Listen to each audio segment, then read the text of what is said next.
All right, well, hello everybody and welcome. Hanging out, I got Elon and Ian Dahl with our Starlink team. Figured we'd check in. It's been, typical SpaceX year.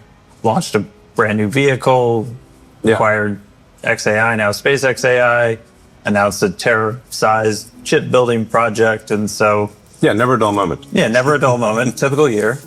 And so let's kind of wanted to connect some of the dots on how this all feeds into making life multiplanetary, starting to climb up the Kardashev scale, maybe show off some cool new AI sat stuff. Let's kind of start galaxy-sized and bring people in with the Kardashev scale. What's the big picture? What's the big picture? What is the Kardashev scale? Like, how do you decide what progress the civilization has made? That's the most objective metric that any alien species, say, visiting us, would calibrate how much progress we've made as a civilization. And one of the most objective ways to do that is the amount of power that any given civilization has been able to harness. There was a Russian physicist, actually, I think, by the name of Kardashev, who thought about this, and I think it's a good way to characterize it, which is you can assess how well a civilization is harnessing the power available on the planet. That's type 1. And then type 2 would be how much of the stars' power are you harnessing? And then type 3 would be how much of the galaxy's power are you harnessing? These are very objective and measurable numbers.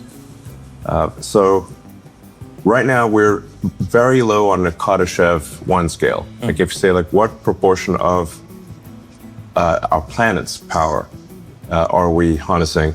It's a very, very tiny number. And basically we're harnessing almost nothing of our star's power. So the sun is truly an immense thing.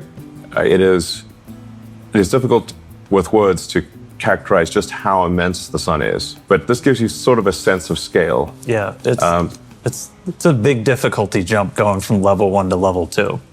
Very big difficulty jump, yes. And level 3, and we don't even know how to do level 3, really. We'll get there. Yeah, exactly. AI will figure it out, I suppose. One way to appreciate the size of the sun is to think about how heavy is the sun compared to all the rest of the mass in the solar system. So the sun is about 99.86% of all mass in the solar system. It's everything, and then of the remaining 0.14%, most of that is Jupiter, one planet. So we're still lightweight. Yes.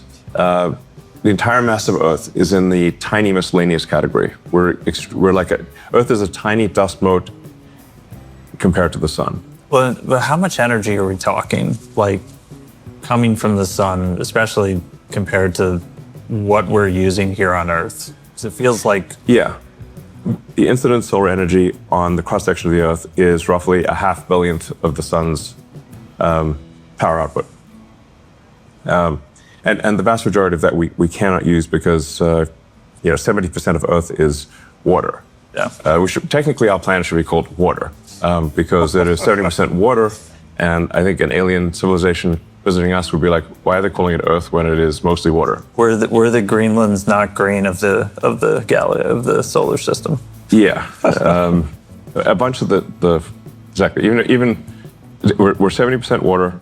And then of the 30% that's land, a bunch of it is, Antarctica or, Siberia type of thing. Very northern Canada type of thing. Very difficult to, not places people typically want to live, and you're not going to get a lot of solar power at the poles. So the actual usable area of land where you can get solar power is quite small. Anyway, in order to ascend the Kardashev scale, or in order to get to any meaningful percentage of the sun's energy harnessed, you have to go to space. If you wanted to get to, say, a millionth of the power output of the sun, you would have to increase civilizational energy harnessed by much more than 1 million. So we currently use much less than a trillionth of the power output of the sun. And a trillion is a million times a million. So basically we're basically practically nowhere on the sort of the Kardashev 2 scale, practically nowhere. So on Kardashev scale, we're still non-existent. Failing. We're not non-existent. registered. We're like not a, we're not even. Yeah. We're not registering. Not even a microsol. Yeah. No. And so to actually... One microsol would be an epic achievement relative to where we are right now. Something to aspire to. Yeah. Yeah, that's our goal. And this is, I think, both simultaneously an incredibly adventurous goal relative to where we are, and yet not particularly adventurous as a percentage of the sun's energy to try to achieve power harness being 1/1,000,000th of what the sun outputs. And so to actually start... A microsol. Yeah. To actually start getting there, though, we're not just going to throw solar arrays in space, try to soak up a bunch of the sun. Like, there has to be a need. Like, you want to go up there and do something meaningful. And obviously, until this point in human history, like, there hasn't really been a need. What has changed to make us think that, like, maybe now's the time to start trying to notch a percentage point or two? I mean, getting to 1% of the sun's energy? Maybe not 1%. Let's go, like, we'll move the decimal point back. So you're an extremely kick-ass civilization if you get to 1% of the sun's energy. And I'm like, wow, that civilization is going to be vastly more powerful than us, to say the least. Yeah. So in order to start to make some progress on the Kardashev scale, we need to launch satellites to orbit Earth and capture solar power. And that avoids the need to build massive power plants on Earth and deal with cooling, because cooling is actually much easier in space than it is on Earth. You can just radiate to the vacuum. And so what we're proposing here and what we intend to do is to try to climb the Kardashev scale to be kind of like a respectable civilization. So when the aliens, hopefully there are aliens out there, and they maybe finally decide to talk to us, you know, where we have some respectable amount of the sun's energy being used. Yeah. That's not like totally pathetic, which is the current situation. And so before we start sending data centers, sending all of this to space, there are some limiting factors that we got to get through that would traditionally make it so, like, this is almost impossible. Yeah, what does it take to scale? Yeah. So things it takes to scale are you need to have a large mass to orbit capability, which is what Starship will give us. That large mass, so you ultimately need to send millions of tons to orbit and beyond. And you need the power associated with that. So if you want to put 100 gigawatts or ultimately a terawatt into space from Earth, you will at some point need a terawatt of solar. And then you're going to need a terawatt of AI chips. So the three things you need are mass to orbit, a lot of solar power, and radiators, of course, and a lot of chips. All right, well, let's start ticking down the list. So mass to orbit, that's where Starship comes in. Yeah. We just had first flight to V3. It was awesome. I know you were there. It was crazy to see that rocket launch. Yeah. And like long time coming. What's Starship's kind of purpose of being? What is it going to be doing? Yeah, so Starship is going to revolutionize space, really. It's the first rocket design that is capable of full and rapid reusability. Now, reusability is the fundamental breakthrough that is necessary to make life multiplanetary, as well as to ascend the Kardashev scale. You simply cannot ascend the Kardashev scale unless you have a reusable spacecraft, and you cannot extend life to the moon, to Mars, and to the rest of the solar system without a reusable rocket. The cost is simply prohibitive. You can't make enough rockets. Yeah. Unless you can refly them. Just like any other mode of transport, you can imagine that if we had to throw away airplanes every time we flew, flying would be far too expensive, and basically no one would be flying airplanes. You're doing a whole lot more driving. Rapid reusability. Yes. Every mode of transport is reusable, without which is simply not viable as a transport system. So cars, planes, boats, horses, bicycles are all obviously reusable. Yeah. With rockets, it's much harder to make a rocket reusable because Earth has a deep gravity well and a thick atmosphere. And these make it just barely possible to achieve reusability with a rocket. And there have been many prior attempts to create a fully reusable rocket. And most of those attempts have been abandoned partway through because they didn't think they could succeed. In order to achieve full reusability, everything's got to be perfect. The engines, the structure, the avionics, the choice of propellant. You've got to go to extreme measures for mass optimization, which is why we have the tower catch the rocket instead of putting on landing legs, which are heavy. The rocket can simply be caught by the tower. And we haven't achieved full reusability yet, but we do expect to achieve that hopefully later this year with Starship.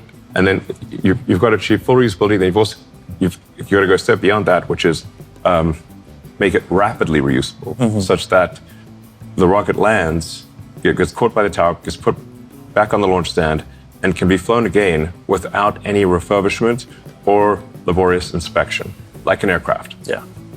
This is incredibly difficult. This is the first time that there's ever been a rocket where that is possible.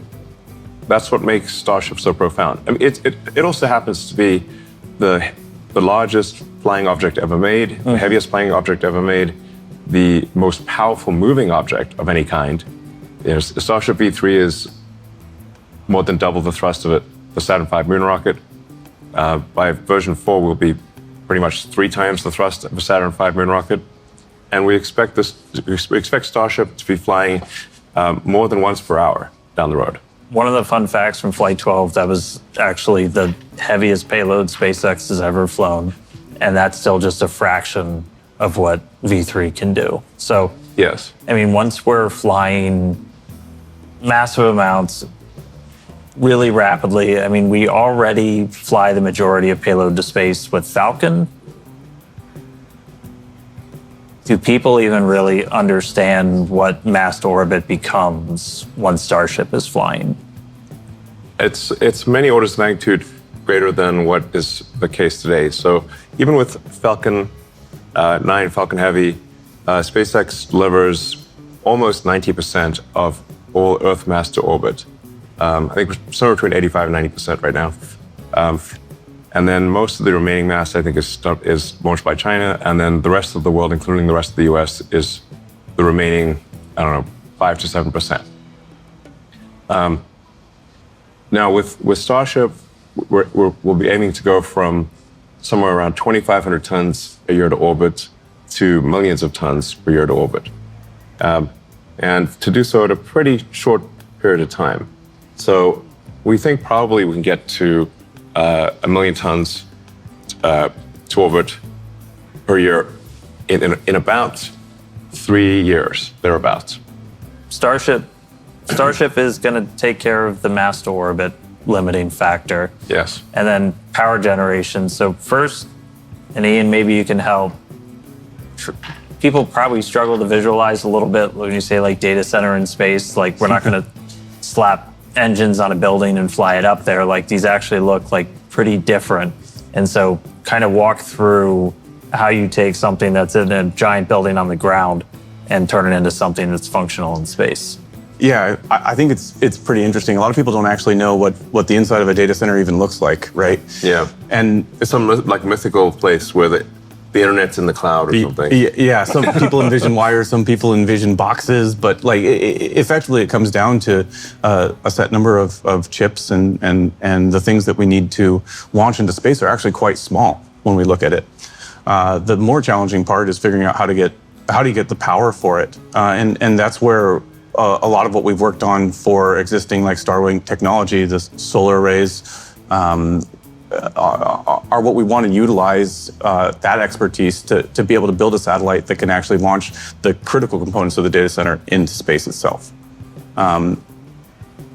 We like to look at this and say, like, what is the actual engineering problem here? And it's really a combination of delivering power and then taking the waste heat and energy away and sending it into the vacuum of space, as you mentioned. Yeah. Now the AI satellite is actually much simpler than a Starlink satellite. A Starlink satellite has gigantic phased array antennas. It's got parabolic antennas. It's got a lot of laser links. It's much more complicated than an AI satellite. An AI satellite is essentially a lot of solar cells, a radiator, and you still need some laser links, but you don't have all of the super complex antennas that you have on a Starlink satellite. So, I mean, given the two, the easier one to design for is the AI satellite.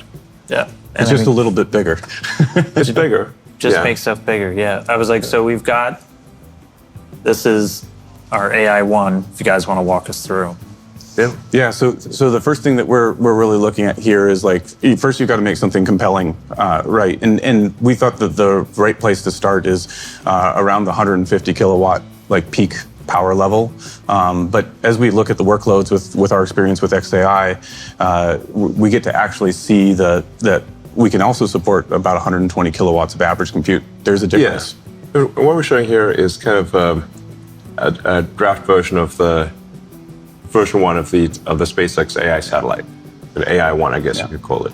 And seems like a reasonable place to start is 150 kilowatts peak power, 120 kilowatts sustained power, and to give you a sense of what does that actually look like in terms of the size of the radiators, size of the solar panels. The assumptions here are 250 watts per square meter for the solar array, and about 1,400 watts per square meter for the radiators. So the radiators, these are double-sided. Radiators are radiating both sides. They're oriented knife edge to the sun, and it's 1,400 watts per square meter is a very achievable goal. Over time, we think we can probably do above 250 watts per square meter and above 1,400 watts per square meter for the solar panels and radiators, respectively. But this gives you like this is pretty much what the satellite's going to look like. Yeah. It's a lot of solar panels, radiator, and then everything else is pretty small by comparison. And these are like evolutions of things that we have actually already launched in our Starlink constellation to date. Yeah. That's really, I think, the cool part to me is that we're looking at solar technology that we already are going to use on the V3 Starlink vehicle. So I'm like really excited to then just take those and make it bigger. Yeah, part of what we want to convey here is that there's not some magic that's necessary that doesn't exist for the AI satellites. As Ian said, a lot of this is technology we've already made for the Starlink V3 satellites. So we basically don't think this is a super hard problem compared to things we already do. There would also be probably something on the order of a terabit of connectivity, of laser link connectivity from the satellite. The 150 kilowatt peak power level roughly matches what, say, an NVIDIA GB300 rack would do. So if you've got a GB300 with 72 GPUs, its peak power I think is around 140 kilowatts. But it's almost impossible to get it to be at that peak power. A more reasonable operating envelope would be around 120 kilowatts average power. But it can peak up to 150. So it's basically, think of it as a rack of compute in space. And then you can connect these racks of compute to either each other via the laser links or directly to the Starlink constellation. So you can close the link with the Starlink constellation, and then Starlink can then send that data to the ground using the existing Ka and Ku antennas on the vehicle. It also has laser links to the ground as well. So, and this would not be at a particularly high latency. We're talking about maybe being around 600 to 800 kilometers above the Earth, and light travels 300 kilometers per millisecond. So that's it's about 3 milliseconds away. Basically, it's not very far. Won't worry about that too much then. It's not. Sometimes people worry, think there's going to be some like high latency. I'm like, no, speed of light moves pretty fast. Light moves pretty fast. It's a tall one. Yeah. I think the cool thing also is the radiators themselves are about the same size as the existing solar arrays for the V3 vehicle. Kind of in that realm where we're flying today. Yeah. So I mean, they got about a 70-meter wingspan. So these are fairly large. We're talking about building a lot of them and putting them up there. But you like to say like space is in the name. Like there's a lot of space up there. And so even when you're talking thousands or even up to 1 million satellites, you got plenty of room to move around up there. Yeah, space is really big. So it's not like space is going to get crowded. Space is enormous. Like if you zoom in close to the satellite, it looks big, but if you actually look at it relative to the Earth, these satellites are so tiny you can't even see them. So they're very, very tiny compared to Earth. And I mean, we have about 10,000 Starlinks in orbit right now. Yeah. We've got a pretty good idea of how to operate just really large constellations and do it safely now, right? We are the only operator that has any experience of that scale. It's a great thing that we have this background, so we know how tightly we can pack the satellites and fly them safely. That's a number one goal when we look at the constellation.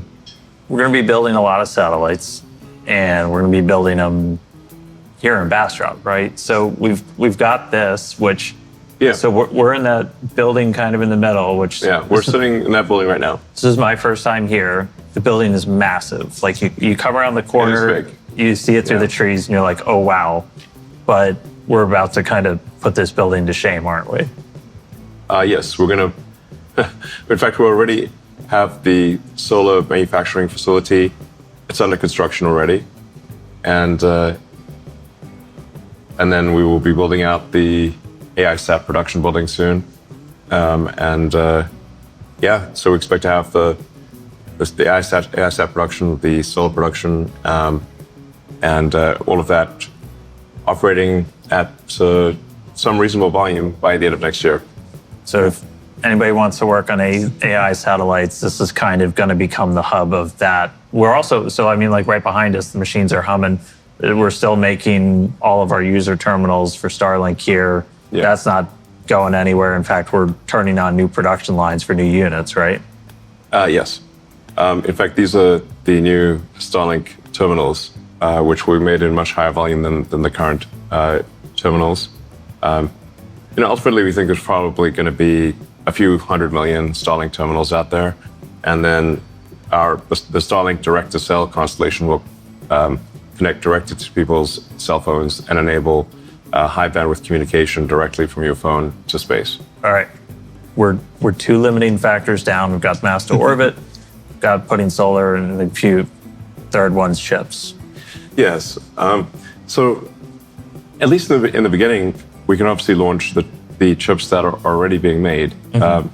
So our current reference design is for NVIDIA Rubin chips, or it could be either GB300 or Rubin chips. And we'll also have a reference design for TPUs, and essentially you can put any existing chips into orbit. But the current industry seems to be, it seems like it's going to, get to maybe around 100 gigawatts a year of AI compute. But that doesn't answer the question of, well, how do you get to a terawatt? That's why you need the terafab. Always looking a step bigger. Yeah. Yeah, in order to get to the next order of magnitude, you need a gigantic chip factory. And to give you a sense of scale here, we expect that the terafab is going to be around 100 million square feet, which is 10 times the size of the Tesla Gigafactory Texas. And what, aside from just, I'm going to need Starship point to point to get from one end to the other, aside from just the size, what's going to make this unique, different from any other chip building operation on the planet?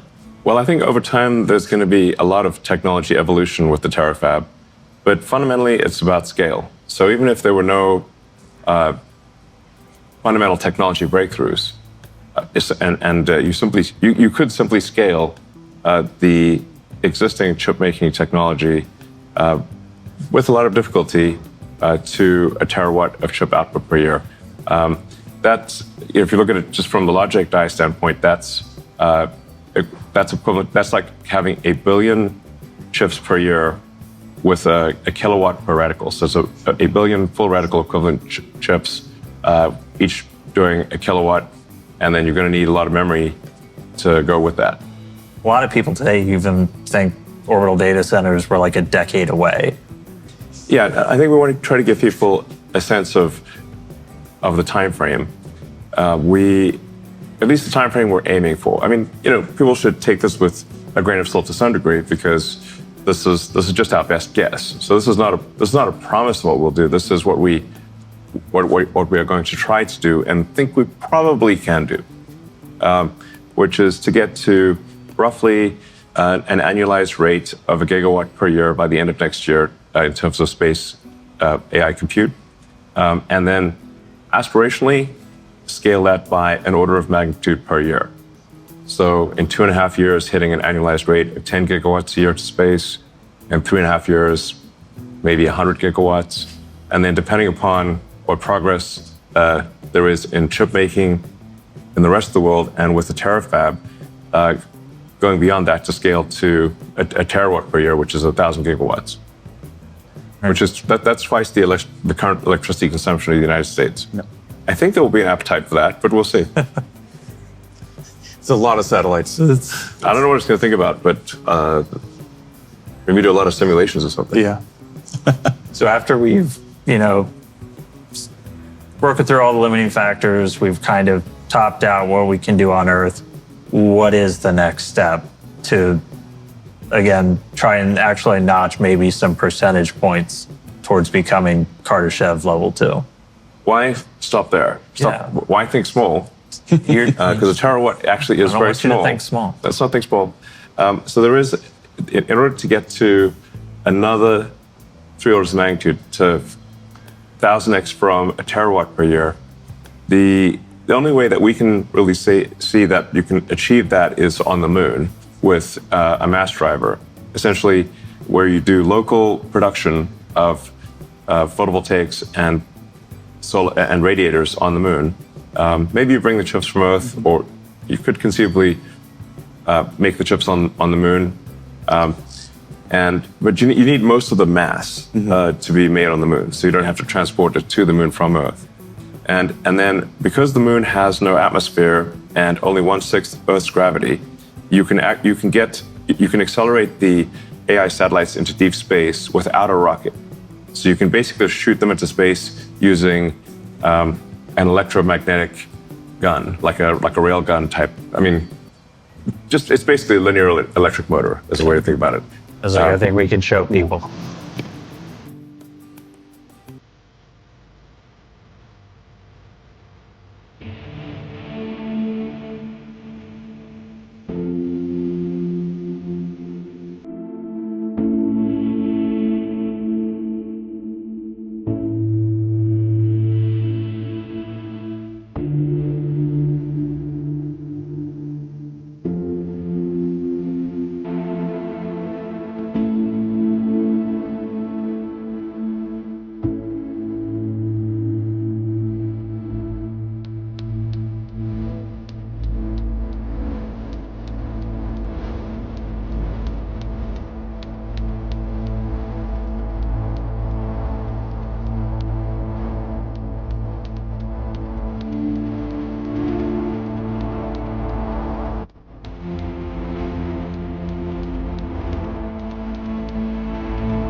I mean, if that doesn't get you excited for the future, I don't really know what will.